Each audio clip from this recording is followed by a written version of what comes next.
What's going on, y'all? We're back. Episode 77, man. Episode Luca. Got some NFL news. Got some guys to talk about, but the biggest name of the offseason, in my opinion, that was left over, D-Hop, and he's going to the Titans. Just like all the other good receivers, go there at the end of the year, or at the end of their career. So, they got one. They got Traylon Burks was their best. Now it's obviously D-Hop. I hope this isn't like the sunset. Like, I hope this isn't the end of his career. I love D-Hop. I'm trying to see the man. Same. I'm trying to see him thrive, and safe to say, maybe the Titans wouldn't be the best spot for that. Yeah. As a receiver. So, I don't know. But I would say money spoke in this situation. That's what I'm assuming. Definitely. But do you think it'll work out, though? Like, you think... Because, obviously, they know who the starting quarterback's going to be. I don't know. It's just a weird situation to me. It's like a weird place to go. So, what do you think? How do you think it'll go? I don't know. D-Hop's been moving around recently, getting towards, the back half of his career. So, like you said, I hope it pans out for the best. But, sometimes a late move in a career like this can be detrimental, honestly. That's one way to put it. But, yeah, I'm excited. NFL, it's coming up. College as well. It's been a minute since we talked about NFL. But, yeah, big news for D-Hop. I don't know. I like it. I was trying to find the price-wise, but, yeah, I think it would be interesting. Like, I just hope, because, obviously, Julio did it. Was it Randy Moss? There's just been dudes go there at the end of their career, but... Yeah, do you agree with the that he probably has the worst uniform career ever? Yeah, I seen that. They made a joke on social media saying I think it's up there. He might be ranked one for worst uniform career through the NFL. Yeah, y'all know how I felt about the Cardinals, bro. Yeah, they should have left those back in 2006 when they were cool. I did not like those. Honestly, I liked the Titans uniforms better when they were the white helmets and they didn't do this rebranding. Too. Thank you. So somebody else said it. I like the old Titans uniforms, when what's Chris Johnson when he was there. Yeah. Yeah, I like those a lot better. And then obviously Texans. They're not okay. even horrible. Yeah, they're not awful. But if that's your best, that's your best. Yeah, that's tough. Yeah, he's got a great case for it. But yeah, we're gonna talk about some of the potential landing spots for some of these guys. So first off, former Cowboy, where do you think the best spot for Zeke to go is? Free agency. No, I'm just kidding. Still a great running back. He just didn't work out for us. Tony Pollard stepped in for us. I think he earned the number one spot. It was obvious who the number one running back for us would be moving forward. Zeke just wasn't himself. He wasn't producing like he was his rookie year and second year. Best fit for Zeke moving forward, I would have to say the Chargers. Man, I would love to see that because I just love the Chargers. And they brought back Eckler, but it never hurts to have the two-man backfield, two solid running backs. So exactly. That was kind of my point. Zeke is still, from where he left the Cowboys, I don't think he deserves the starting, running back one. Yeah. Especially with Eckler there coming back, I think it would be a good, kind of two-man show. Yeah, I would love to see Zeke end up with the Chargers. I honestly think there's a chance. I also said Chargers a little bit. Honestly, there's a chance the Bengals because P. Ryan is gone. I think he's Broncos now. It's just the Joe Mixon show. So if they have room, to sign him and not spend way too much money, I don't see why not. Zeke has proven he can be a good NFL running back. So, why not take the chance and have him as your number two or something? Like you said, not being a number one, but being a number two.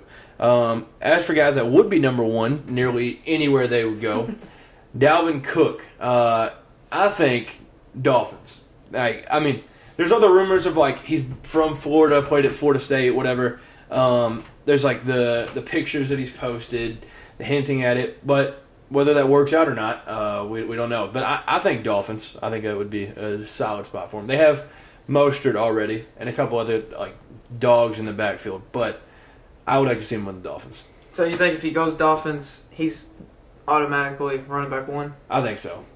Yeah, I mean, Mostert was good 3 years ago, but I think now that's Dalvin's. Yeah. Yeah, he's definitely a running back 1. Like, he's a dog. Yeah, he's just so versatile, too. Yeah. I mean, yeah, I think he's just a 1, nearly anywhere he goes. Yeah. I'm going to say this is kind of wild because I know they have a running back there already, but I just think they need help anyway with, their main guy retiring. I said the Bucks. So I know Leonard, however you say his name, I say Leonard, but, he's there. But honestly, I think he could take the number 1 spot. It's Dalvin Cook. I just think the Bucks need something to spark after losing Tom Brady. Yeah, I can see that working too. Because if you just have 2 dominant backs, it's only helpful. Like it ain't gonna hurt nothing. Yeah, I can see that. I've heard Browns for him also, so that would be an interesting one. And Browns, by the way, today all white unis. Respect. I like them. Clean. I mess with them. But yeah, no, I think Dolphins or Bucks would be a solid fit. It's just so random, all the drama of him just wanting to get out of Minnesota, but maybe there's something behind the scenes that we don't know. Yeah. Lastly, Kareem Hunt. I'm just going simple Ravens. They got J.K. Dobbins. They got to get some more help, but I mean, that I think it'd be just a solid fit. He's also rumored Patriots. There's tons of names going around, but yeah, I think Ravens would be the best fit for him. I like that pick. I like that a lot. I'm gonna go Jets. Kareem Hunt, another guy that is really well at what he does. But I would like to see him and Breece Hall kind of do the 2-man show. I like the 2-man running backs. Yeah, especially when it's a young guy like that too. Yeah, it gives it gives people a breather, not just wear down the whole time. Yeah. So yeah. It's a Breece Hall supporting podcast too. So we like Breece, but I mean, it doesn't hurt to learn from a solid running back like that. So I mean, I would definitely like to see that. So some stocks of the week. I'm gonna go ahead and buy stock in my Kentucky Wildcats. Athletics as a whole, really. We went to Canada. I talked about that. We went the day we uploaded the podcast. Last week was our first game. Man. So we scrimmage Tuesday of last week. Ugonna Onyenso gets hurt. That was the number 1 guy I wanted to see how he did in Canada. So that one, you could honestly just sell stock because we don't know how good he is now. So apparently he had crazy amount of blocks in that game, but he gets hurt. He's getting surgery now. Who knows when he'll be back. But Wednesday, Thursday, Saturday, Sunday, we played games. Went 4-0. And this is a tournament where Baylor last year, with a top 20 pick in Keontae George, went 1-3. So I honestly thought there were games we were going to lose. And Canada was a favorite to win it. So coming out of there 4-0 is crazy. But one of the coolest things, I think this is probably the biggest flex you could even have as a human, just hanging out at Drake's house. And Drake he just gives you the key. And they all got USA OVO shirts from Drake. Cal got an OVO polo. All the guys just hanging at the pool. They're hooping. We practiced in Drake's gym. I couldn't imagine a bigger flex. And Drake comments on Coach Cal's video, "Love you, Coach." So, Drake's a cat at the end of the day. That's awesome. Yeah. That was the highlight of the trip to me. Not even basketball. But yeah, and just seeing the pictures of the house, that is ridiculous. $100 million mansion. That is unreal. Yeah, so I feel like he's got to come. He did promise BBN that at a Big Blue Madness or something, he'll do a free concert. So wow. Yeah, whenever that happens, I'm gonna have to be there. But yeah, each player there, Reed Shepherd is that dude. He's kind of the guy that I thought, white kid from Kentucky, he can only be so good. But he thrived. He probably blocked 5 or 6 threes. And if you listen to Coach Cal's post game, he was that's the hardest shot in basketball to block. And he just blocked 3 after 3. It was insane. Athleticism, IQ, defense, insane. DJ Wagner is as good as he was hyped up to be. Obviously, didn't get to see Aaron Bradshaw, so he's still out. Justin Edwards, he's nice. I'm just so excited about this team. Antonio Reeves was the MVP. He had like 93 points in 4 games. It's like, yeah. So he's back-to-back MVPs, though, because last summer we were in the Bahamas and he won the MVP. Yeah. And, yeah, this year for winning the MVP, you got to watch. So Dang. Yeah. What kind? I don't know. I think it's the one that's on, like, 2K that they always rep. Like, is it, like, Tissot or... Tisset or Tissot? Yeah, it's something. Yeah, something you know fancy. what I'm talking about. But yeah, he got that, and then he had a whole squad hyped him up. But I mean, he got like a seashell last year as a trophy, so he's got like quite the trophy case. Wow. A watch and a seashell. But no, it was just an overall solid trip. Trey Mitchell is like, thank you West Virginia, thank you Bob Huggins, because he transfers to Kentucky. That dude is like, he's got a clip. He passes like Jokic. And then Adu tried to end some dudes' lives. Like he was just up there like dunking on everybody, anytime, anywhere. So, man, I mean, I'm as excited as I could possibly be. I was kind of nervous going into this because I was like, maybe this class was down a little bit.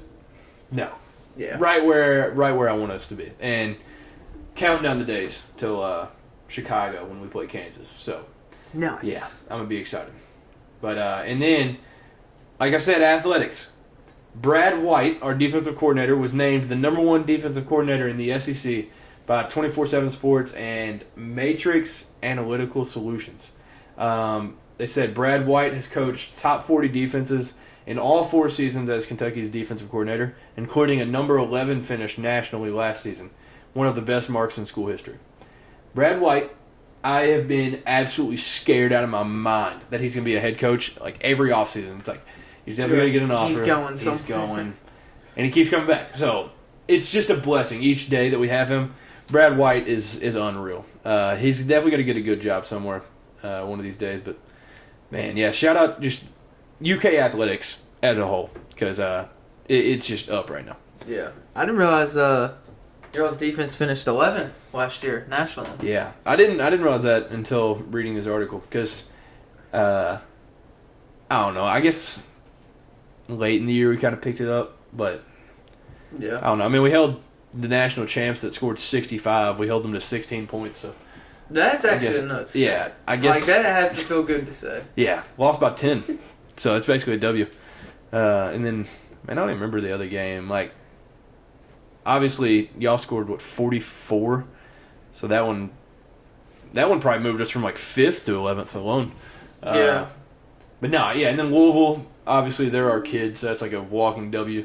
I don't remember all the other ones. But, yeah, no, it was a solid defensive year. And a lot of those guys returned, so it should be nice. So here. another great defensive year should be Yeah. coming for the Cats. I mean, I hope so. We'll see. So this week I'm buying stock in. It's kind of not sports related, but it's iconic. Hey, games, though. Yeah.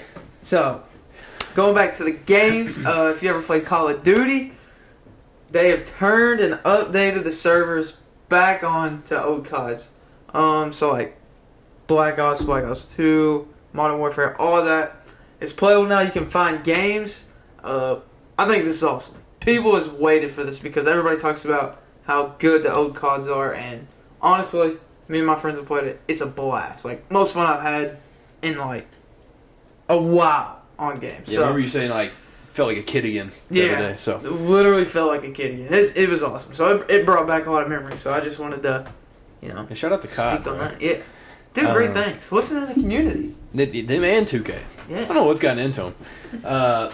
Yeah, so I'm going to be selling stock this weekend. The 76ers, I'm sure a lot of y'all saw, Joel Embiid, he was being interviewed. I don't remember what it was for, but he had this quote, I just want to win a championship. I don't know where that's going to be, whether it's in Philly or anywhere else.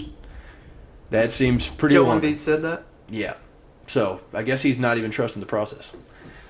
Ouch. Yeah. He can win one somewhere else. He could go right now, be the perfect fit somewhere else, and get him one. But He said whether that don't know. is Philly or not, though. yeah, I just think it's the anywhere else that's like, Yeah, oh. when people usually say that, that means Yeah. not where they're currently Yeah, at. that means They I just say wanna that so leave they it. don't get butchered. Yeah. So, I don't know. So in other words, he's going somewhere else because he thinks he can't win a championship here. Yeah. So when James Harden goes to the Clippers, Joel Embiid either this year, next year, see ya. Basically, that's what I'm getting from it. Yeah, I will be selling stock in this week. The Reds Tarp Crew. Yep. If you've seen it, man. Was it the Giants game? It was. They were playing up in Ohio at the Great American, and they had some pretty bad rain up there. Honestly, we kind of got hit down here too, but yeah, those dudes do not play around. No. Like they grab the tarp, it is a full sprinter, like high stepping, and if you just like misstep one time and trip, see ya. Reps. You're gone. Yeah. They don't care about the never leave a man behind. They will leave you behind and trap you under the tarp. And that happened. There's a video. A guy literally tripped and fell as he was dragging the tarp. They didn't care. They had to get it over the field. Yeah. Dude got turf monster. Every man for themselves. Yeah. No, I mean, he could have died. But, no, yeah, safely got out of there. But, yeah, no, so yeah, we got to do something about the tarp crew. That's just... Yeah. It's also 2023. You feel like, I mean... I feel like you would have like an automatic. Something like, automatic. You hit a button, So something covers the field. Yeah, it is 2023. We would have robots, and we gotta have dudes run across the field. Figure this out. They did say we'd have flying cars by now, and that hasn't happened. Yeah, I don't know who predicted that. They're a bot. Back to the Future, the movie. Yeah. Well, we could also sadly sell stock in the Reds because we've lost 5 of the last 6. Got swept by the Brewers. I was there to witness the 3rd game of the sweep.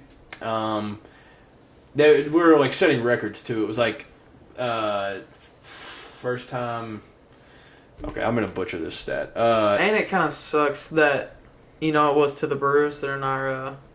Yeah, if we would have just won the last one, we would have been tied. Yeah. And instead, they go up 2 on us. Yeah. So I'm not really. I mean, I'm mad, but I'm not like too mad because the Brewers are good. Yeah, no, they're nice. Yeah, okay, so it was the Reds are the first team in at least 130 years with 0 runs and less than 8 hits in a 3-game span. Oof. It's a bad stat. Yeah, setting records though all season long. All day. Stay setting records, good or bad. Yeah. But in good news, Christian Encarnacion Strand got called up, and huge. Honestly, statistically, he was better than what Elliott was in the minors. So yeah, big name. I was listening to this Reds podcast, and they said as pro comparison, Mike Trout, Julio Rodriguez, and Vlad. So yeah, I would say that's decent. So I would say he came straight. We in got a dog, like another 5th or 6th or something. Yeah. Yeah. No, I mean we've talked about it multiple times. The rookies, the young dudes. There ain't nothing like the Reds, bro. The Reds, we develop these players so much. Once, we draft good, we develop them. But then usually what happens always is we trade them away. We just farm players. Hopefully that's not the case with Ellie. I think since he's playing so good, I don't think that'll happen. But I don't know. It's what we're known for. So what do you think about the rumors of the Reds possibly being interested in Ohtani? Yeah, that would be nuts. Tickets. That I can't even think about that because that wouldn't even seem real if that happened. For some reason, I just can't even imagine that happening. You got to think though, we would have to offer Ellie, Matt McClain. Oh, we'd have to get rid of a lot. Spencer Steer, Will Benson, whole lineup. Jonathan India. Yeah, I'm not sure if we have enough players. Yeah, I don't know if we'd have enough players to play baseball anymore after what we'd have to give up for that. Yeah. But you would have to guarantee a ring if you're trading for that. Ohtani is obviously going to be nice wherever he ends up. Probably the Mets. Anywhere he goes, goes, or something like that. Good. But he can turn a team around himself. Yeah, he's literally going to be. He's going to walk in and be your best pitcher and best hitter. Yeah, day one. He's going to walk in. He's going to be the man. Yeah, and it's going to be a fat pay on the contract. Yeah. Whoever signs him is going to have to pay some money. Pushing a bill. Almost, yeah. Yeah, no, he's gonna get a bag. Now I'm honestly just excited to see how many zeros are on that contract whenever that happens. Yeah. So yeah, we haven't been able to talk about it much because SEC Media Day technically started today, and it was like Vandy, Georgia. I don't even remember who else. Maybe Mississippi State, but Tennessee Media Day is like Josh Heupel and them boys. They go Thursday, and then the Cats I think is tomorrow. So when y'all are watching this, Wednesday. So can't really talk about it much right now, but I'd imagine Stoops will get a lot of questions about the schedule whenever Texas and Oklahoma join, because apparently he's kind of like the guy leading the keeping it at 8 games and not 9. Apparently he's like the lead of that.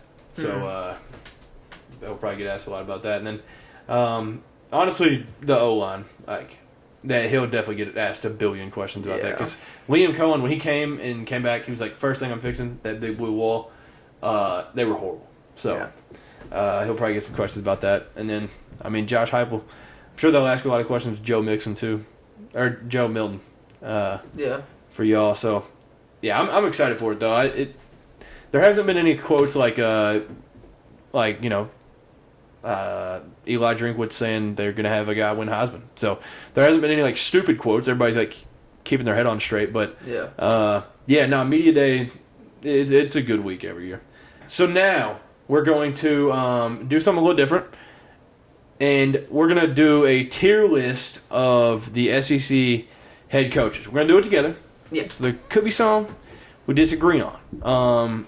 But we're going to do it, and we'll probably do some more of these if this works out well, and then do it just for, I don't know, different things up until college football season, just something to do till then. But yeah, so let me pull that up. We'll start this off. Obviously, we've got in the top Nick Saban. And where's he at? Kirby Smart. All right, so those two are in the top. Yeah. We've got the Nick Saban, Kirby Smart category. All right, we'll go to elite. This is where it could get controversial. Interesting. I'm gonna throw right off rip. We'll go back and forth. So I'm gonna start this off. Brian Kelly. Consistent. Consistent. First year, 10, 11 wins. Goes to the SEC championship. Been to Natties. Won the West. Yeah, he's been to Natties with Notre Dame. Been to multiple playoffs. Yeah, I like that. I think he fits. I agree. All right, who are you putting there? Elite. I'm gonna go. Honestly, I gotta do my man, Josh Heupel. Just from what he's done so far, completely different program so far. Do you think? What do you think people would say? It's been 1 year. Like, what do you think?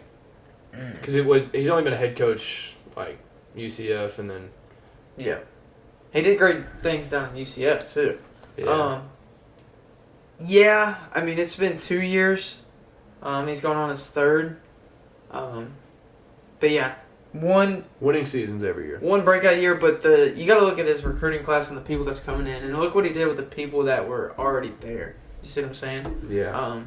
So, I mean, yeah, you could use that against him, but from what he's done so far, and based on what he's done so far, I gotta put him up there. So you can let me know when to call it quits, but I'm throwing Stoops in there. We were absolute bottom feeders of whatever you think of Vandy when you think of SEC football. We were worse than that, and this guy's got us to 2 10-win seasons. Which, those of you watching this, if your dad is younger than 50, he didn't see a 10-win season. So we've had 2 of them under him, and it's just been a constant growth, and it's been developing. It's not been he's just the greatest recruiter ever. It's been taking 2 stars named Josh Allen, getting them to the 6th pick, getting him to SEC Defensive Player of the Year, year after year, and now the recruiting is getting there too. So I think he is a no-brainer in elite, and I think it's just like college football fans will just say that, just in general from the track record, like, because we were just a joke. Like, we were like a bye week on an SEC schedule, and now he's got us to where Nick Saban and Kirby Smart compliment, and they're like, all right, it's not a game you can slip up on. So I think that's a no-brainer there. I agree. You can like just call it quits whenever. Like, if you think that's the only 3, whatever. But yeah, no, I agree with Mark Stoops being there in the elite. Just because I feel like he's been so loyal to Kentucky. Like, he's taken his time and just, like, kept building y'all over over the years, like, y'all just got better and better and better. Yeah. And so, yeah, I like that. The other ones that I would consider, your favorite, Oh, no. Lane Kiffin, with back-to-back 10-win seasons. He's on the edge. I don't know. Yeah. And I think it's the same with Jimbo Fisher. Yes, he has a national championship, but what has he done since then? It's just with that number one recruiting class last year, winning 4. I know they won 5 games.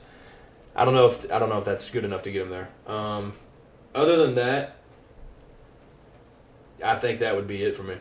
I would put. Do you agree to put both of them in the good tier? Yeah. Okay. Yeah. Lane Train, Jimbo. Now, I think Shane Beamer is here. I just think how he's quickly turned South Carolina, and they're like the face of the SEC offseason. Mm-hmm. It feels like that's not by accident. I think Shane Beamer is there, and I also think you can consider Sam Pittman. Would you put him there? Ooh, it's Arkansas. Tough. That's a tough one. Because it's good than decent. I think he's better than decent. Yeah, it's like he's in between good and decent. But he is competing in the SEC West, so it's almost just props just for that alone to me. But yeah, I would put him good. Right. I would put him good. We'll go good. Now we're down to Hugh Freeze, Eli Drinkwitz, Clark Lee, and Billy Napier. Yeah. I'm going to be honest, I don't think any are fire him. I don't think any of them, except Billy Napier, if he has a bad year this year. Yeah. We will be tossing deuces to Billy Napier. But they have Ford has a good recruiting class coming up, don't they? Yep. Yeah. So, and they've had good transfer guys. The only thing I don't transfer, they hit the portal hard. Graham Mertz, I don't know if he's the answer though. But we'll see. I mean, yeah. Big Ten quarterback, Wisconsin, I don't know.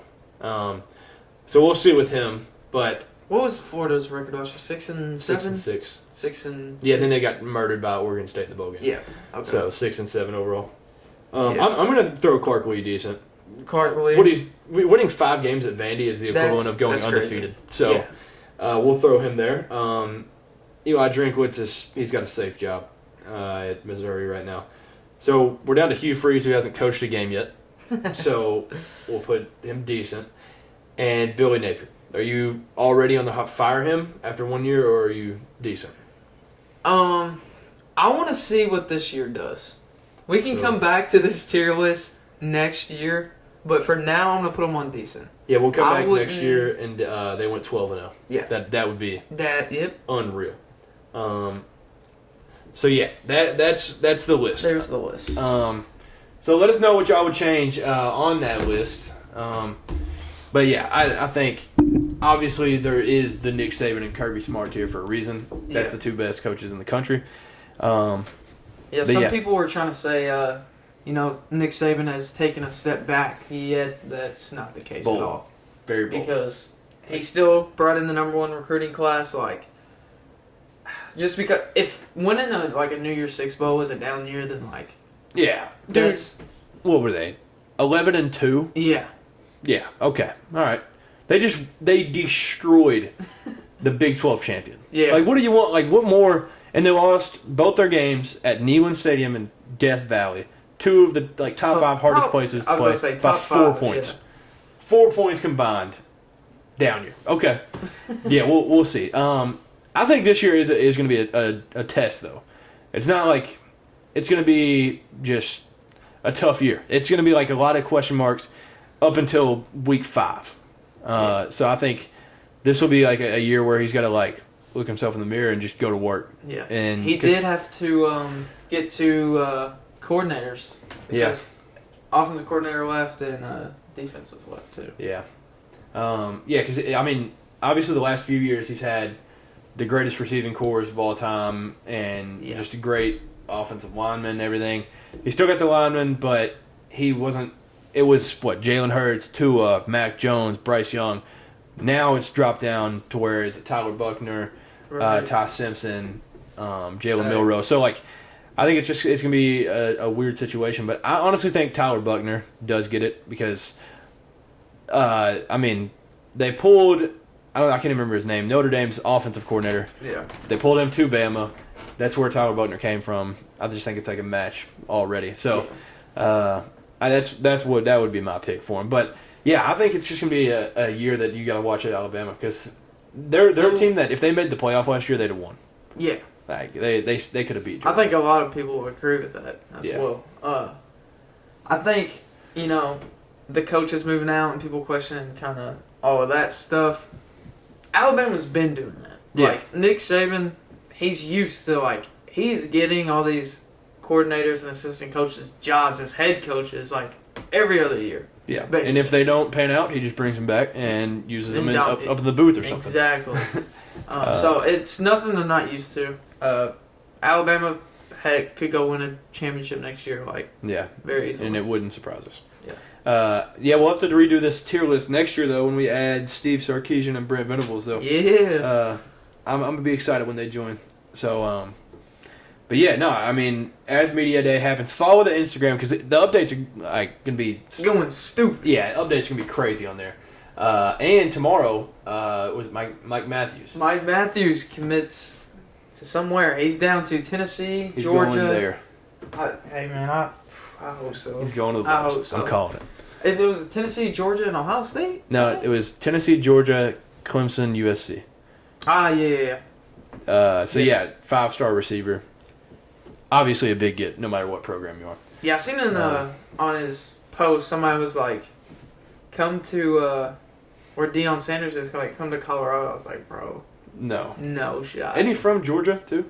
I think so, yeah. Somewhere like that. But, that's tomorrow. So, the news will be posted on the story for that, too. Just go follow the Instagram and get notified. But, I guess that'll just about do it for this one. You got any last things? Mike Matthews, you know where to go tomorrow. Hey, you just gotta say it, man. Hey, we'll see. Yeah. Thank you all for tuning in. Like I said, comment below. Let us know where you would make the changes on that tier list, and where you move certain people. Have a great rest of the week. Enjoy. Also, Summer League just ended. Cam Whitmore, my dog, won the MVP. So I've seen that. I had him going 5th. He went 20th. I said, y'all gonna learn. So he won MVP, and then the Cavs won the Summer League. So Cleveland, this is for you, part 2. Yeah. Thank you all. Y'all have a great rest of the week. Enjoy baseball. That's about all that's on right now. And peace. See ya.